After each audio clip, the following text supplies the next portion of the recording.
Welcome to FEO on the Air, the voice of the festivals and events industry in Ontario. This week, it's FEO Supplier Spotlight with your host, Debbie Mann. Today, we have Shaine Moore from Spectralite joining us. Shaine has been with Spectralite for just about 7 months now, right, Shaine? Yeah, 7 months. He's heading up the HMV product line, helping clients on how to protect their buildings and events. So welcome, Shaine. Thank you so much for taking the time and doing this for us today. Thank you for having us. Not a problem. So for festival organizers who may think only about traffic a few weeks before their event, how do you describe Spectralite's role in the event ecosystem? Well, you should basically invite us, the police and the fire, probably from the get-go.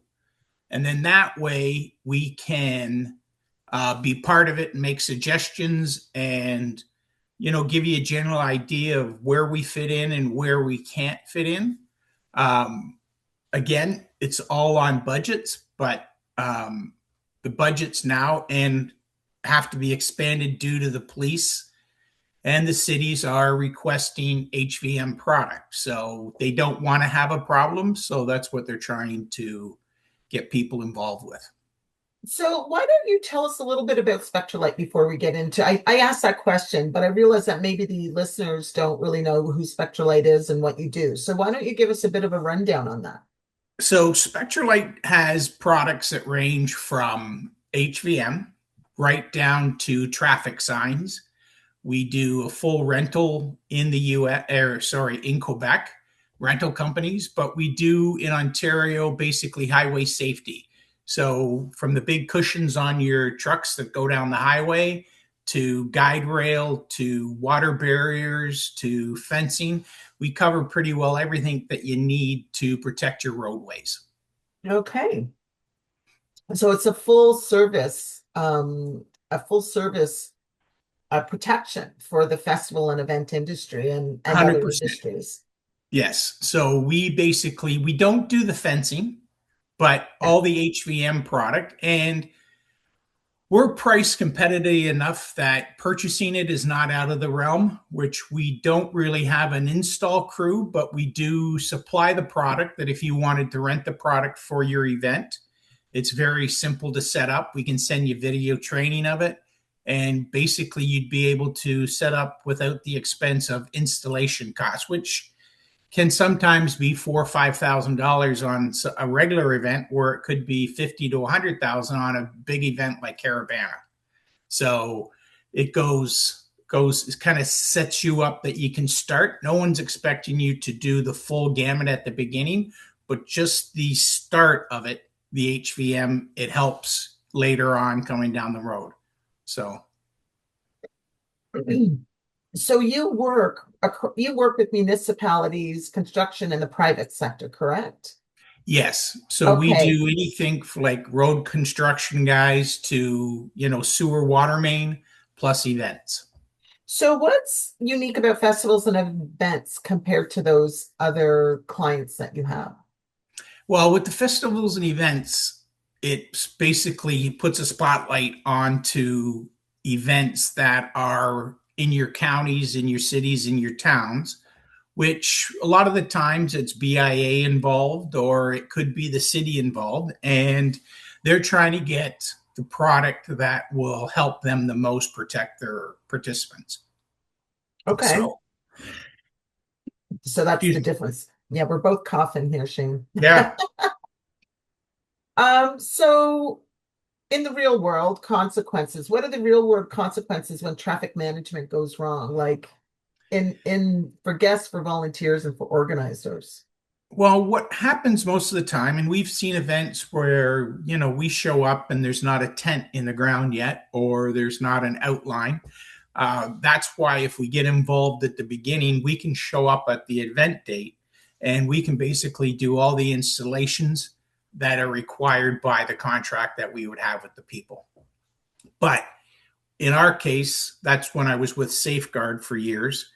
And then with us now, we can be involved. I can go to site pre event time and give you basically a general idea of what you're going to be required to do and what you can get away with not doing. And at the beginning of most events, it can be baby steps, and that will show the police that you're willing to do something. So we work with a lot of police to in the time when I was with Safeguard, because they want to make sure everybody's protected as well.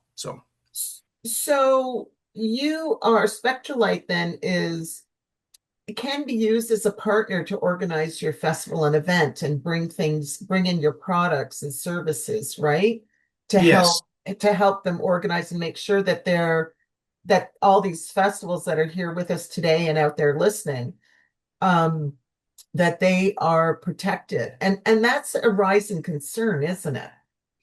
it's become more and more a concern with the police and the larger cities because of some people want to cause harm, Yeah. or you see some of the protesters that are just professional protesters and they like to stir it up. But we can do everything from water barrier with chain link on the top. We can do the HVM product. We can supply you. You supply we supply the water barrier. It fits together quite easily, and it's just an installation of filling it with water, and away you go. At the end of the event, you drain it, and they'll move without any problems whatsoever. Oh, so it makes it very simple for people. Very simple. For You don't want to organizing. complicate it like with the HVM product. And then even with the water barrier and HVM product, they complement each other quite a bit as well. Okay. And so explain a little bit about the water product. Like what does it do? So basically, you can load about 50 of them on the back of a tractor trailer. It basically runs like a concrete barrier, temporary. But instead of having a crane, you can basically put one on the ground. One person can basically pick them up, or two, and then slide it into place, pin it, and fill it with water, and you're good to go. So it's Okay. not too complicated. Oh, that's great. So what are some of the biggest misconceptions that festival organizers have about, protecting their site and site access? Well, a lot of people say, well, we don't have that problem here. Or, we're just starting out. We don't have the budget for it. And I tell you, the best thing you can do is from the very beginning is get us involved with the HVM product and at least give you an idea of where you sit. And then basically we can give you an outline of how you can lock down the area that you're not having a stray vehicle come into it. So it can be, you can go and say that you don't want it or you don't need it, but then come that one time where should have been in place is the problem that you're going to run into. Like even with like City of Waterloo, we used to do the University of University of Waterloo St. Patrick's Day, which is like 250,000 students. Well, you're not really concerned. You want to keep the students safe because you don't want them walking into a car that's moving or have free access that cars can pull into it. So it's not so much where somebody might be trying to hurt anybody. It just might be common pedal error. So they steer it by mistake. So as a professional in the safety world, in the HMV world, you could if you did a site tour, you could recognize blind spots that maybe organizers may not see where a car or a vehicle could get in. I'm assuming, right? 100%. So you can call me or email me and I can go drop by. I'm all over Ontario all the time, and I can drop in and we can do an hour-long walkthrough, and I'll give you a general idea of where your weak spots are, or spots where you can get away with maybe less HVM product than you might think. And I could help you out with that. No, without a problem. Okay, perfect. So when they work with you and at the end of the festival, like what kind of feedback do you get from them? Like, what kind of experience do they find that the attendees notice when the traffic management is well done? Well, usually we have it like on the main entrance of it. We have it pretty well protected in different ways. And people realize that if you can use the water barrier, you can use them as like a corral where you can get people to walk through a guided path. And then you keep them safe that they're not getting out of way, or they're out of the way of anything that could hurt them or harm them. I think a lot of the time with the products that we have, once people see them on site, they kind of get a bit of a relief. I know that we've done events and it's pretty chaotic, but then once you get them into the single access of walking in and then exiting, it kind of puts them at ease quite a bit. Okay. That's wonderful. And what's some of the things that you've experienced when working with people about lining up your products and services? I mean, what are some of the misconceptions? A lot of the problem that you have with the events is the budgeting, and they don't have the $2 or $3 or $4 or $5,000 for the HVM product, and they feel that they, even though we bring it to their attention, they don't really want to commit to it. And the problem that you have is the way things are set up these days, you're going to have it to have an event. I know the city of Toronto is really adamant about the product, and same with the city of Hamilton, and York Region is really coming on board with it. So when you find that different product, water barrier is a big help. The HVM, the block access is a big help. We have also decks that pull out, and you can basically run over it all day long and then pull 3 arms out and it blocks the road. So, excuse me, we just find that a lot of people think you don't need it until you do need it. And the misconception is I'm never going to have that problem, because one day you might. So Peter from the Garlic Festival, the Toronto Garlic Festival, asked, how long did it take to fill the water barriers up? Water barriers are probably, depending on how many, but you can fill off of a large water truck. You could fill them up in probably less than 5 minutes each barrier. Oh, okay. All right. So, yeah, they're a bit bigger than a bathtub in length, and they probably stand about 33 to 36 inches tall. Okay. And they'll weigh in at probably around 1,500 pounds when it's full. Wow. Yeah. Okay. And he also asked, can some HVM be improvised cheaply but still be very safe and compliant, such as using vendor vehicles? Yeah, like what you're going to find is with the water barrier or the HVM product, it's freestanding. If it does get hit, there's nobody there to get injured. Where if you're going to put somebody into a vehicle or a city vehicle, or, you hire out a traffic company, a lot of companies don't want to have their vehicle in the way of a crash or somebody trying to ram it. Police cruisers now 90% of the time are inside the line, because a cruiser can cost anywhere from $250,000 to $300,000. And when they get hit, that's a problem. With the HVM, it takes the hit, and then you basically can stand it back up or replace any parts that were damaged, which is a lot less than a police cruiser. And vehicles used to be a way that people would like create barriers, right? And 100%. It's not that safe anymore. No, because, things catch fire, right? And, a lot of people used to put garbage trucks down, and they don't use the garbage trucks anymore because the union didn't want their union members sitting in a vehicle that was there to block a collision. So what you have to look at is the amount of money it costs to replace an HVM product to what it would cost to replace a life in a vehicle that's getting hit, or the vehicle itself. So I don't know how many cities are going to, replace the dump truck after it's been hit, but Who'd be after they like, get okay, hit, and it's who's it could be liable for it too, right? exactly. Yeah.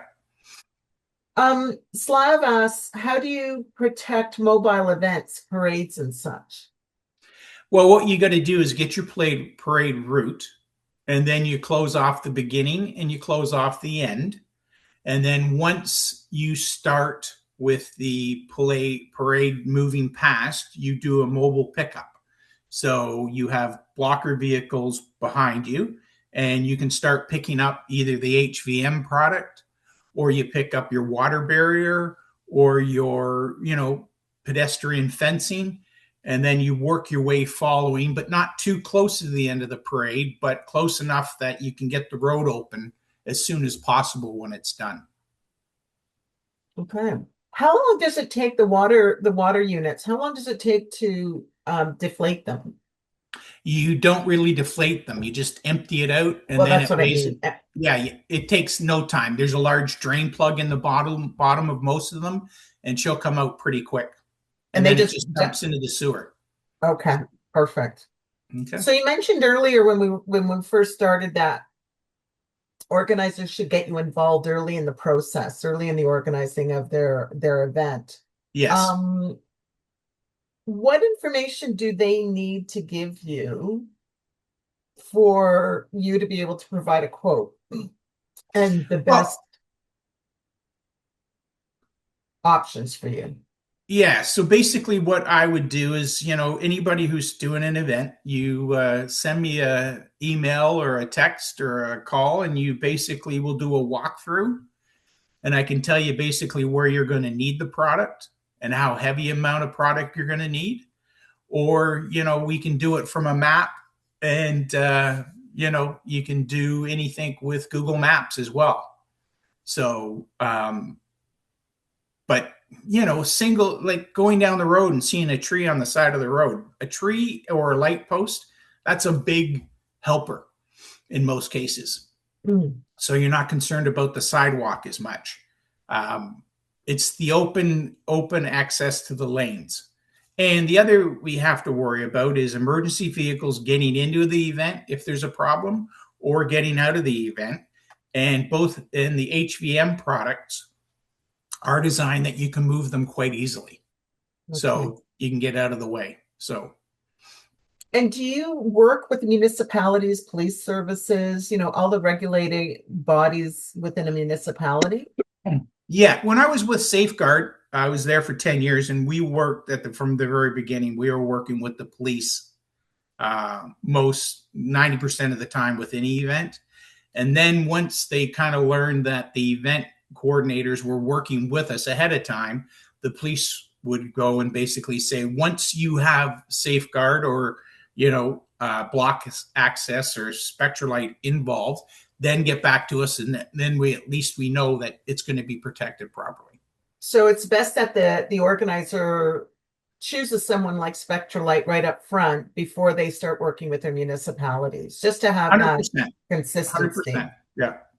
Are there any compliance issues or red flags that you see when reviewing plans? Well, sometimes they are not really thinking of the fire truck trying to get in, like an entrance for a fire truck off of a left turn or a right turn. The entranceway is about 20 meters. And they have to keep that in mind, because for the fire truck can't back up and try and 3-point turn into the event. He has to be able to flow into the event. So, working with where the fire department's going to come in, where the fire department or emergency vehicles are going to leave the scene, that's the most important at the very beginning. So you can pinpoint that early on, like in yes. the upfront planning. Yeah, know where your local, fire hall is and which way they're going to come in or which road, and then we can go from there with it.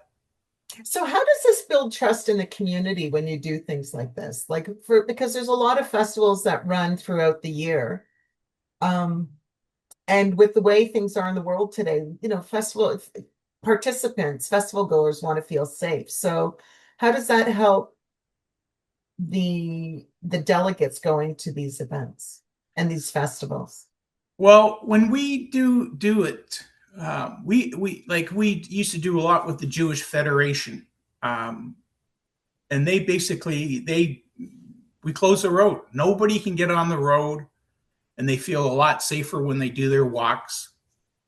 If you're doing like a caravana event and you have different multiple entrances and exits, um, and people see that it's set up, they know that there's only certain ways, and they realize that nothing's coming in here to harm us.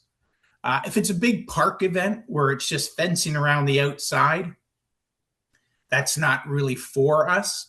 But if it's involved where you're going to have a street festival and the people are on the street and they want to basically celebrate on the street, then that's when you're going to have to, it's HVM 100% all the way. So that just brings up the next question. What's the difference between a small community event and a large multi-day festival? It depends on the size or what they're predicting is going to show up. If it's a small event out, say like Aurelia has like the Butter Tart Festival, which you think, well, it's not, it's Aurelia or Midland. Well, they put in more HVM product probably per capita than anybody around. Wow.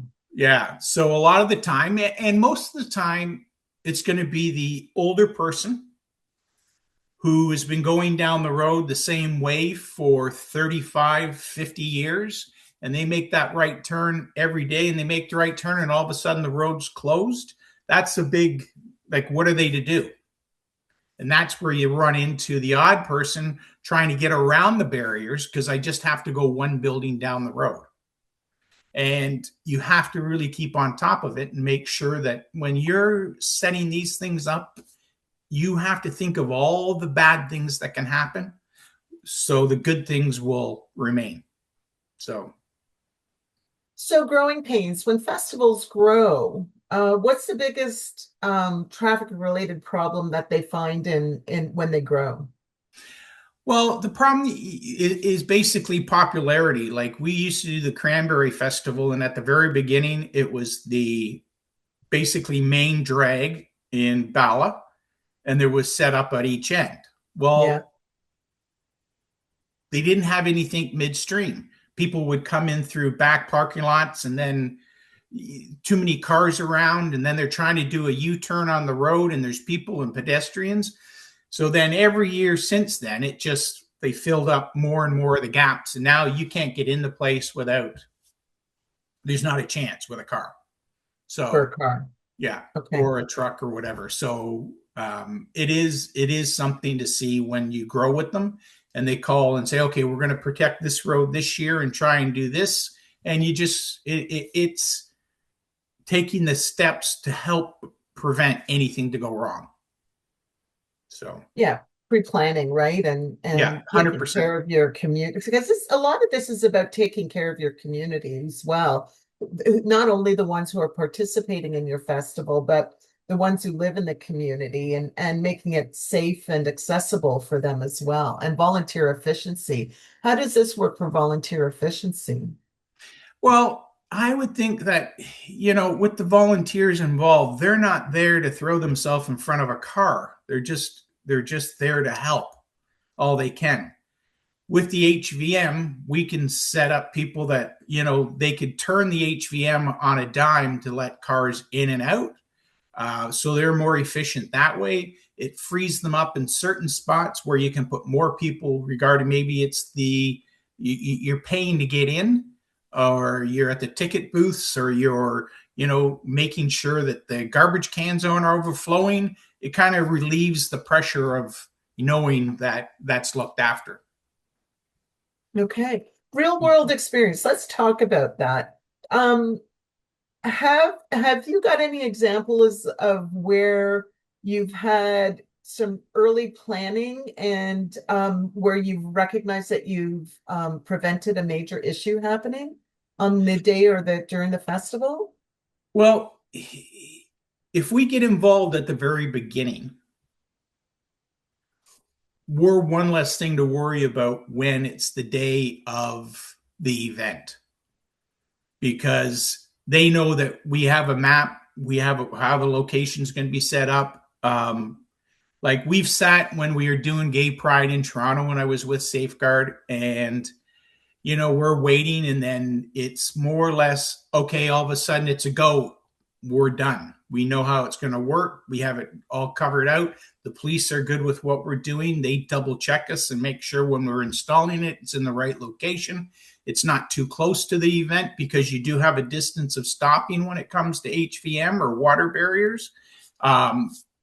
So when it comes to these events, we can make your life a lot easier than worrying about little things. That's what you can do while we're looking after the bigger things. So that brings up like on-site communication. Like, how does that like work with, like, are you on site with your client? Like, once you install your HVMs, are you on site? Or is it you give instructions to the event organizers and make sure that the communication is open and clear for them? I would make sure that they're trained in how they're set up, all the HVM product. And basically what it would do is it was help with the volunteers setting it up. They know how it moves, they know how it operates, and then they're 100% looked after on the event. If they do run into a problem, they can phone me, but 90% of the times we just ship it to the site. Okay. And then the volunteers install it. So there's some training involved then? Yes, minimal training. Okay. And do the volunteers or have to have any kind of experience with this, or you cover all of that? Not really. We can cover the whole thing. It sets together, if you know what you're doing, in about 7 minutes to do a four lane road. And basically, it might take a beginner 15 minutes, but it's still enough time to get it in place and set up. Okay. So now, go ahead. But in the future, we will be doing more of on-site visits with it. But at the beginning right now, we're basically shipping the product out, and, you do the video and you'll get your general idea how it goes together. We would ship it a day early. And if I have to, I would go out a week or so before that and show them exactly what they're getting and how it goes together. So getting a site map is really important, right? So what do the organizers have to clearly show on the site map so you can help them plan properly? Well, with the site maps, I've seen one site map where they went at one end and they put the kids' play route. That's where the bouncy councils were going to be and everything else. I don't recommend you put it at the beginning or the end. You put it in the middle. It's just safer. Site maps, how it's going to be laid out, where they want product, where they want vendors, and then basically we can go over it and with them and change any of the locations at the beginning. Once it's set up, we basically can do a walkthrough. We can see where the trees are, where monuments are, mailboxes, bike rental spots, and then we get a general idea where then we can start putting our stuff. So once it's set up, they have the floor plan that they want to do, and we can work with that. Perfect. So what's one question organizers should always ask you, Shaine, when working with you about traffic management? Well, they have to know, as well as I have to know, is what's their biggest concern, and that's the safety of their patrons. So where the exit and the entrance is going to be, and then we work from there with them. So their biggest concern is be able to answer the questions. If not, let's get the answers for it. And then we'll know exactly where it's supposed to go, and how many people are going to show up. What's the route going to be around the main street when you go? Where are the people going to park? Are you doing shuttles in and out? So it's as much information as you can give us is what we need. Okay, perfect. And so we're going to wrap up. Is there anything that you haven't mentioned or I haven't asked that you want this audience to know about Well, Spectralite and what you do? what I need you to do is I need you to get a hold of me if you're having any, you're trying to figure out what to do. And we can basically go there and show you how to set it up. And then we can work with you. The best thing you can do is get us in there first thing so you'll know and we'll know what you're going to need. And then if you have a budget problem, then we can kind of tailor it back a bit.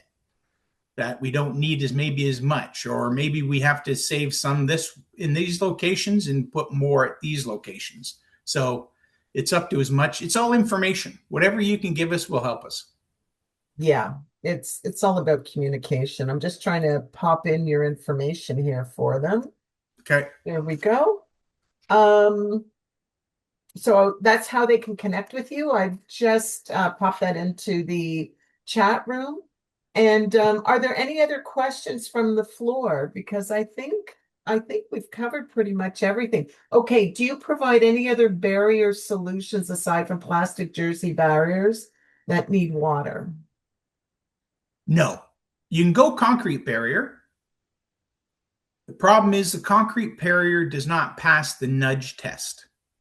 So what I mean by that is if it's sitting across a roadway and you drive up to it with a car, you can carry on. You bring your bumper basically to the edge of the concrete barrier of your vehicle, and then you step on the gas. The barrier will slide.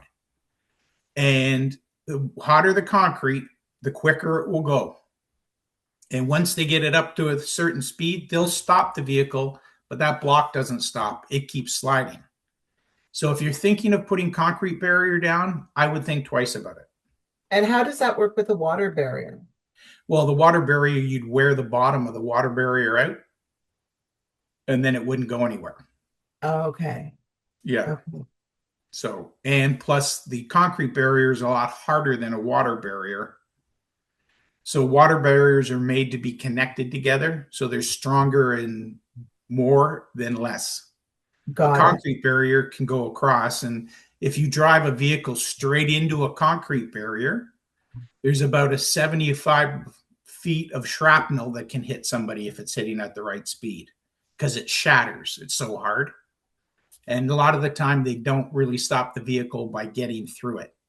So it may be damaged, but it can still roll. So with water barriers like side by side, they become stronger and more resilient. Exactly. Okay. Yeah. And you taper them on a slight angle when you install them, and that makes it stronger trying to push it forward. Got it. Okay. Yeah. Are there any other questions out there for Shaine? Okay. Shaine, Perfect. thank you so much for spending time with us and You're sharing welcome. your experience, your wisdom, Yeah, and I'll be at the and FEO. Spectralite. And what's that, Shaine? Sorry. I'll be at the FEO show in February.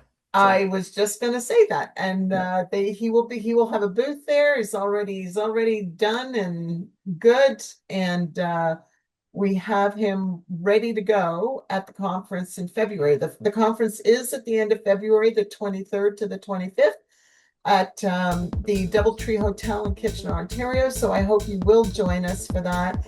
Reach out to me if you have any questions. Thank you, everyone, for joining us. And Shaine, we'll see you at the conference, and thank you for this. Thank you. You're welcome. Thanks for listening to FEO on the Air, the voice of festivals and events in Ontario.